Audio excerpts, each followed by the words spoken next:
Welcome to the Festival of Storytellers.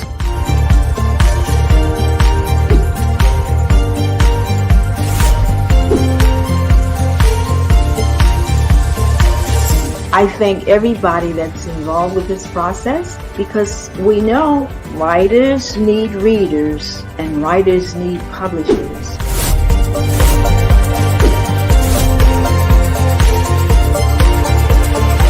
Experience is not about the publisher, it is about us, the authors.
Well, hello. Welcome to the Festival of Storytellers, Day 3.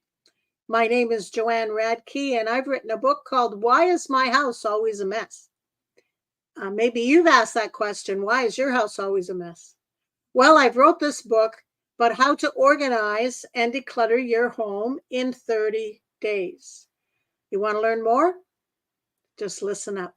But first, you might want to write down how to get more information on why is my house always a mess.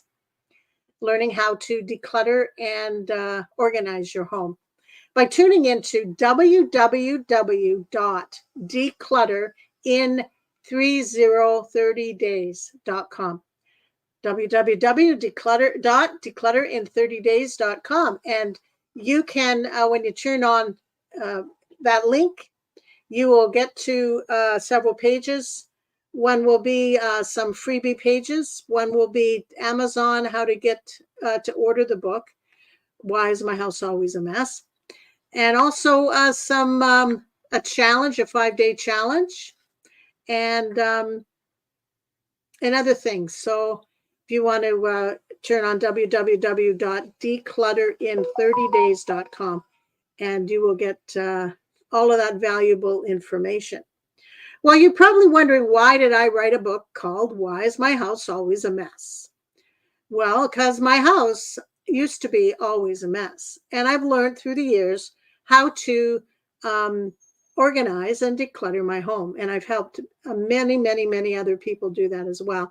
And somebody suggested I put it in a book, so I've done that. So I hope you enjoy it when you purchase it on Amazon and read it. It's actually a workbook, has lots of questions in it, and it's a step-by-step way of you decluttering and organizing your home.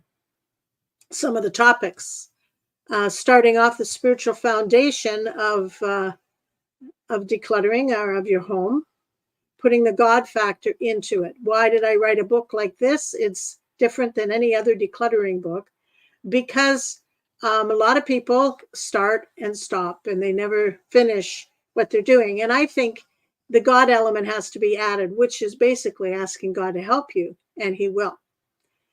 How will he help you? Well, one of my steps is to get 3 or 4 boxes, and label them. One is what to keep, what to sell, what to give away, and what's garbage. And so I start my decluttering process with those 4 boxes or bags. So everything I look at, do I want to keep this? Do I need to keep it? Can I sell it or give it away so somebody else can use it? Or is it garbage? And everything, when I go through a drawer or a room or whatever, that's what I think of.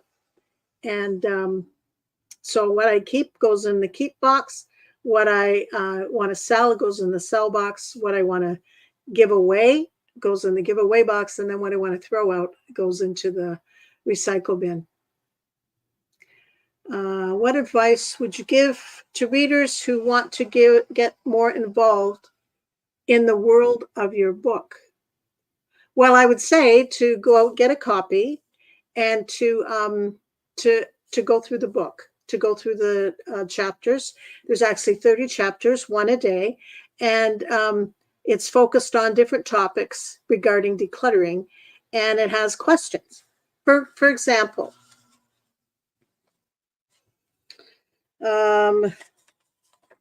look at it.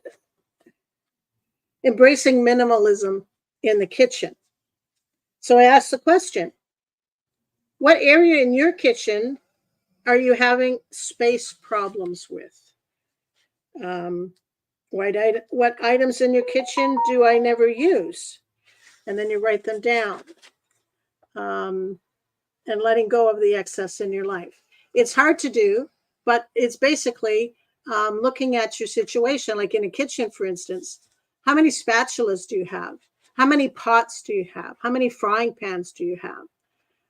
Do you need all of them? You can probably downsize a bit by giving away utensils or frying pans or whatever, what you got a lot of, to be able to help other people out.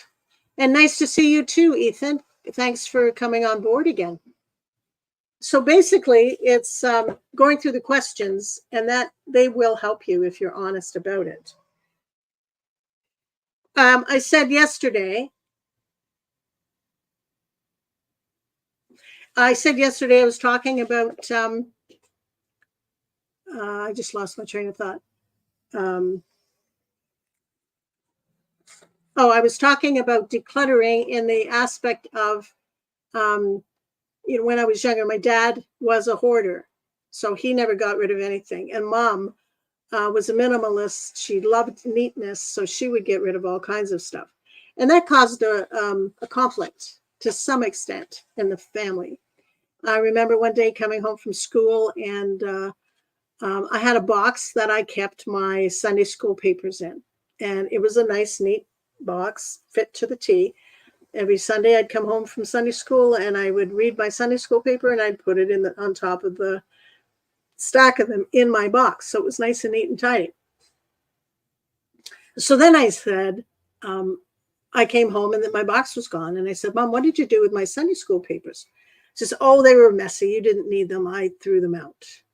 And that really hurt me. That hurt my little heart. And made me realize that my stuff was not safe. But that was my mom. She felt like it was a mess. It was something I didn't need. And so she threw them out. When we're dealing with children and their stuff and decluttering their little rooms, we have to consider them and consider their feelings and put them in the process. Talking to them about helping other people, giving them the means to be able to do that. Like birthday time or Christmas time is a good time to say to them, well, you're going to be getting some new gifts. Let's think about what you can give away to a needy little girl or a needy little boy that will help them, that they don't have toys. They don't have what you have. And so if they're going to get 3 or 4 gifts, have them get rid of 3 or 4 things. And I know families that have done this, and the children have grown up learning how to be a giver rather than a taker. Well, 30 days is sure enough time to organize your home, suggests Anita. Well, this is basically 30 days to learn how to organize your home. If, for instance, my garage right now is a mess. I've got several people's stuff in my garage as well as my own. And right now in Canada, I'm in Ontario, Canada, it's quite cold. And so I don't plan on decluttering my garage until the summer. when it's nicer weather, I could have a garage sale, and it would be great. So this is 30 days is to learn the concepts and to think about and plan your strategy of how you want to declutter your home. Now, I always say start small. If you feel so overwhelmed because every room in your house is a mess, start small. Start with a couple of cupboards. Start with a couple of drawers. And once you get a couple things under your belt, well, that drawer is nice and clean now. I'm going to go on to another drawer, or I'm going to go onto a cupboard. And before you know it, you've got the decluttering bug or cleaning bug. So that's really good. So it's important to make a plan and to stick with that plan. Introducing that to kids at a young age will teach them kindness at the same time as decluttering. Yes, that's so true. And we want to teach our children good principles, to be kind, to be willing to give away, to be willing to share, to be a giver and not a taker, especially in this day and age when the generation that's growing up is feeling like they are, I think of the word, you owe them. You owe them. So to teach them that it's not just all about them, but it's about other people as well. So that's good.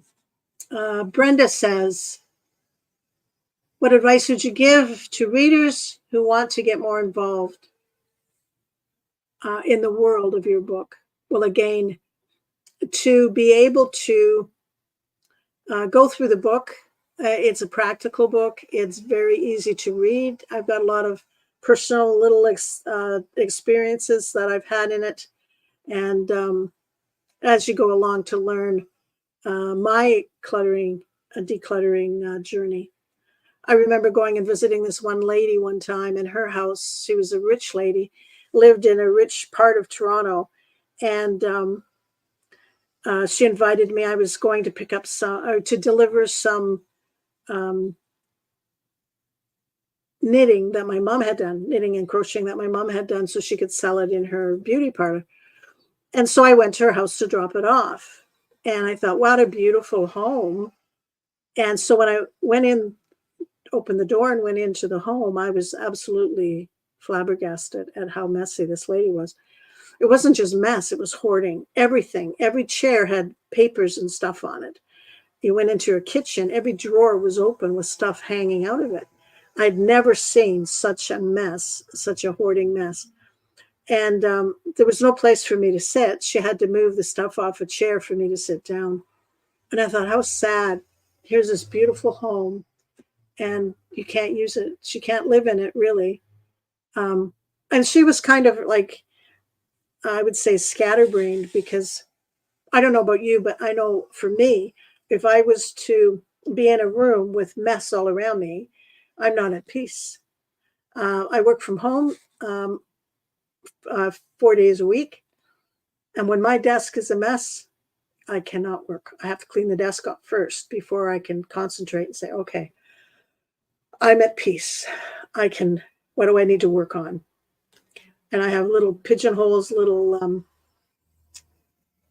paper bins, I forget what you call them, stackable bins you can get at the Staples store, the Office Business Depot.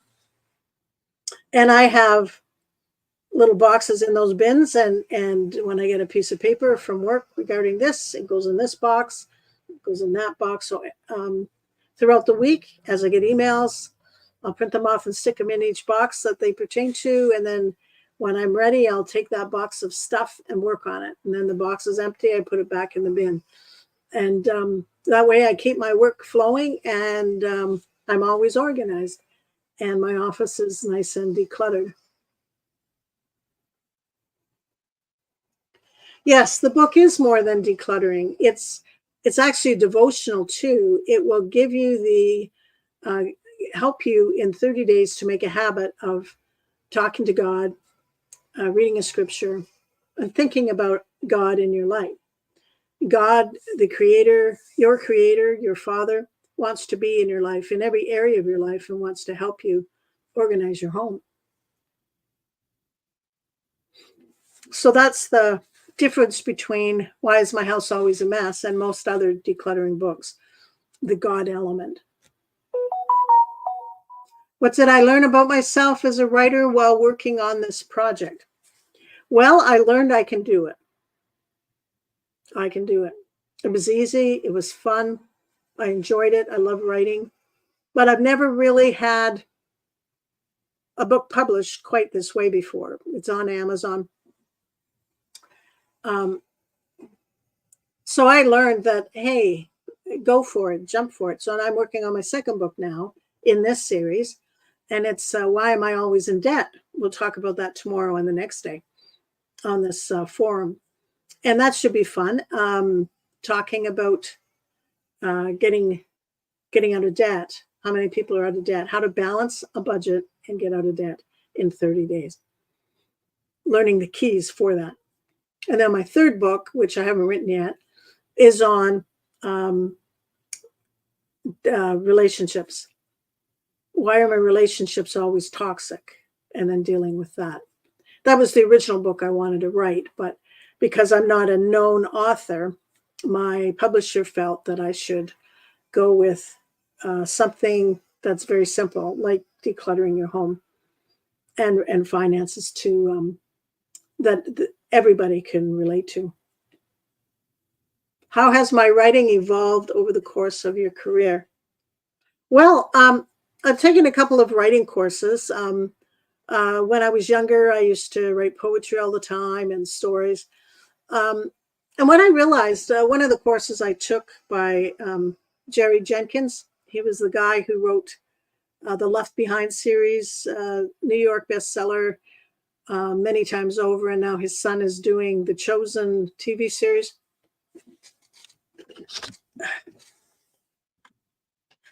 Anyway, did you tap on the little bee?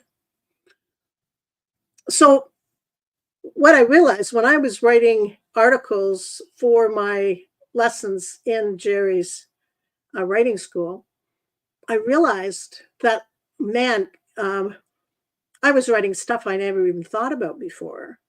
I was writing about the Israeli war, and before it was a war, and how Palestinians and there's Israelis in certain places were getting along famously until somebody came in and stirred up the pot. I was writing about things I never thought about. I didn't think I could write about. And I've written some, I was thinking of, I was writing, when I was writing my kids' books, it was like Jerry, I've met Jerry Jenkins and I talked to him about his writing style. And he was saying basically the same way as I write. He doesn't know what he's going to say or what he's going to write until he writes. He might know the basic, Left Behind series, but he wouldn't know the individual little plots in between the big plot. And I write like that. I remember one of my books, Jessica and the Giant Marshmallow, which is coming out in probably next year. Basically, Jessica went to visit her grandfather, and her grandfather was a funny man, and he came into their bedroom. Her little girlfriend was with her and was reading a story. But basically, he's making up the story. And I was just amazed at what the story was, because I didn't know what the story was until I started writing. And so that was kind of cool. So I write, I don't do a picture, paper things and Post-it notes where you put them all over, or recipe cards and you mix them and put them, change the format of them, or the like storyboarding. I know in my head, maybe the beginning and the end, but not in between. And so when I write, that's what I learned about it coming up. So yes, it's been very fun writing. This is the first nonfiction book I've written, but it was fun too to do and put it in the proper order and make it come out as a book. It was just absolutely fun, and So I'm growing in my writing career in this regard. I have 3 kids books coming out, and the second and third of Why Is My House Always a Mess? Um, why am I always in debt, and why am I in toxic relationships? So, or why are my relationships toxic? So I'm finishing my second one, and then I'll go on to the third one.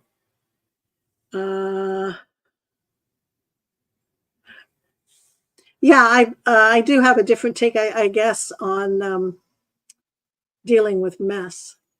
My brother is a hoarder, and I remember one time going to visit him with my mother when she was alive, and we uh, we knew my brother.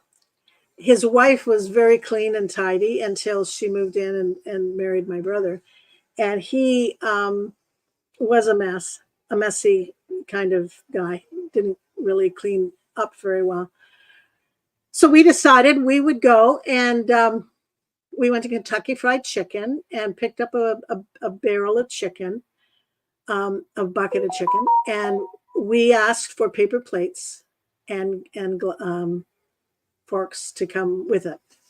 And we came, and my brother on his table, we went into his dining room, and he just took his arm and went like this and took all the stuff off his table to make it clean for us to eat on. That's how much of a hoarder my brother is. We were appalled. We didn't let him know that, but it was quite disconcerting to eat in his house. So some people have the hoarding really bad. There's something in their psyche that they can't let go. And maybe that's one of you. You can't let go of your stuff. If we have sentimental stuff, which is mentioned in the book, what do you do with it? If you collect baseball cards or something, how do you honor the person that's given you something? Or how do we honor, the fact that you love baseball cards, or, whatever it is, spoons. They have spoon racks. You can hang all your spoons on a rack and hang it on the wall. But it's basically to take something of that person who you love and who's given you stuff. We've seen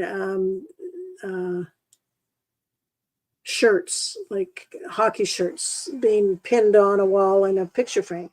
That's a way of honoring the person that wore that shirt.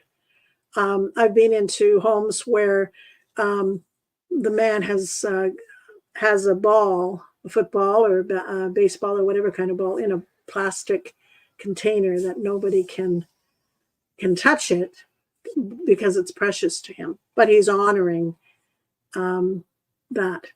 But you can't do that with every single ball you have. You'd have no space. So basically, it's just taking one or two and highlighting them, put the rest in a box, and store them away somewhere or give them away.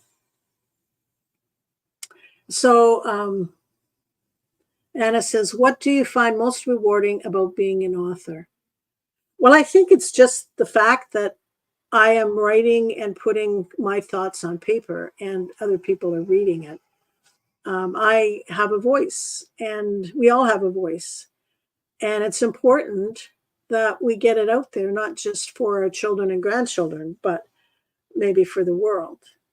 Somebody has a problem and we have a solution. So we're sharing our solution with anybody who wants to buy our book or read our article or whatever. So it is so rewarding about being an author. I've written probably about 66 or more articles throughout my life, and have gone into magazines and different things. And it just does something that somebody's going to read what you've written, because what you have to say is very important and very encouraging. Now, it depends on what kind of a writer you are. I am a positive writer. I'm an encouraging writer. I don't want to put anybody down or hurt anybody. My writing is not that kind of writing. There are other people who are dark writers. But then I've written a book. My friend and I wrote a novel, and it's a mystery, a romantic mystery novel that will be coming out hopefully this year, called The Sanctuary.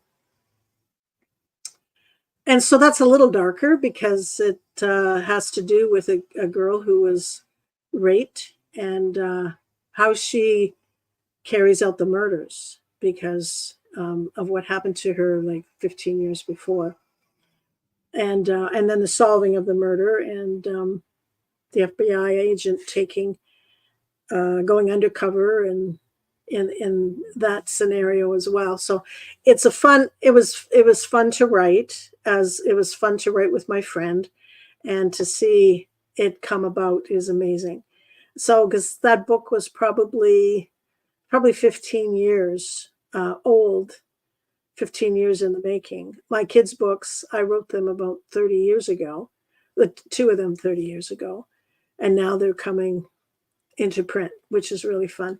And this one, Why Is My House Always a Mess, has been just just in the fall of last year, I wrote it. How long did it take you to write your first draft of your book? This one, it took me 4 months from the beginning to the end. So once I got going on it, it just maybe a couple of weeks. I took a week off, went to a retreat town in a resort, and just stayed there and worked on the book every day for 5 days until it was done, the actual writing of it. And I'll probably have to do that for the second one to hanker down and not get distracted at home. So that's really quite a short time. Okay, so the children's books, I've written 3, but there's more coming. So the first one is Jessica the Dreamer. And Jessica the Dreamer is you can be anything you want to be with God's help.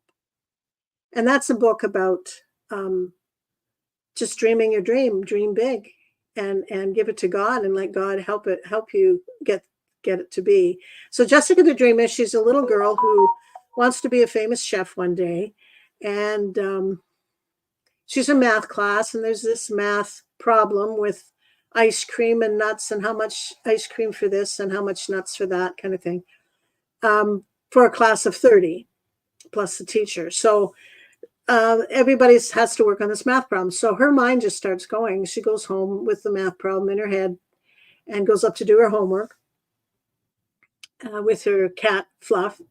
And she starts dreaming about ice cream rivers and banana boats and whipped cream shores and all of that. And it's quite a fun book, and it's illustrated very lovely.